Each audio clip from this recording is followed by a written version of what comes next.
চলন্ত স্কুটিতে ছিনতাইয়ের চেষ্টার প্রতিবাদ করতে গিয়ে মর্মান্তিক মৃত্যু হলো এক তরুণী ব্যাংক কর্মীর। মৃতার নাম চন্দ্রিমা ঝা, বয়স 25। তিনি মালদা জেলার ইংরেজ বাজারের সাতটারির হরিয়াগড় এলাকার বাসিন্দা ছিলেন। কর্মসূত্রে ফুলবাড়িতে ভাড়া থাকতেন। তিনি কালিয়াচকে সুজাপুরের একটি রাষ্ট্রায়ত্ত ব্যাংক শাখায় কর্মরত ছিলেন। পুলিশ সূত্রে জানা গিয়েছে, শুক্রবার কাজ শেষে সহকর্মী ঝুম্পা হালদারের সঙ্গে স্কুটিতে ফিরছিলেন চন্দ্রিমা। ইংরেজ বাজারের মধুঘাট এলাকায় পৌঁছতেই একটি স্কুটিতে চেপে 3 যুবক তাদের পিছু নেয়। অভিযোগ, সুযোগ বুঝে তাদের ব্যাগ ছিনিয়ে নেওয়ার চেষ্টা করা হয়। বাধা দিতে গেলে ধস্তাধস্তির মধ্যে চন্দ্রিমা রাস্তায় পড়ে যান। সেই সময় একটি গাড়ির চাকায় পিষ্ট হয়ে তার মর্মান্তিক মৃত্যু হয়। আহত ঝুম্পা হালদারকে মালদা মেডিকেল কলেজ হাসপাতালে ভর্তি করা হয়েছে। সেখানেই তিনি চিকিৎসাধীন। ঘটনার তদন্তে নেমে সিসিটিভি ফুটেজের ভিত্তিতে কালিয়াচকে সুজাপুর এলাকার বাসিন্দা সাবির শেখ, হানিফ শেখ ও মোবারক শেখ নামে 3 দুষ্কৃতীকে গ্রেফতার করেছে পুলিশ। মালদা পুলিশ সুপার অনুপম সিংহ জানিয়েছেন, ঘটনার সমস্ত দিক খতিয়ে দেখা হচ্ছে। অভিযুক্তদের বিরুদ্ধে আইনানুগ ব্যবস্থা নেওয়া হবে। শনিবার ধৃতদের মালদা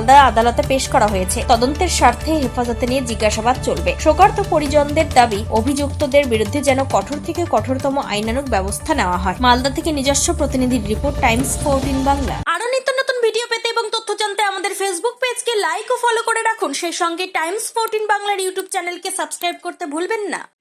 মুখের উজ্জ্বলতা হারিয়ে গেছে, স্পট পড়ে গেছে, ব্রণ ভর্তি, তাই আর দেরি না করে আজই আসুন রায়গঞ্জের চণ্ডীতলায় হেলথ প্লাস মাল্টি স্পেশালিটি ক্লিনিকে এবং এখানে পান অভিজ্ঞ ডাক্তার দ্বারা ফ্রি স্কিন টেস্ট।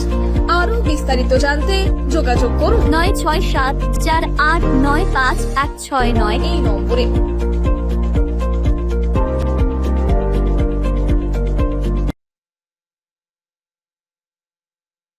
আজ তোমার বিয়ে সাজলো নতুন সাজে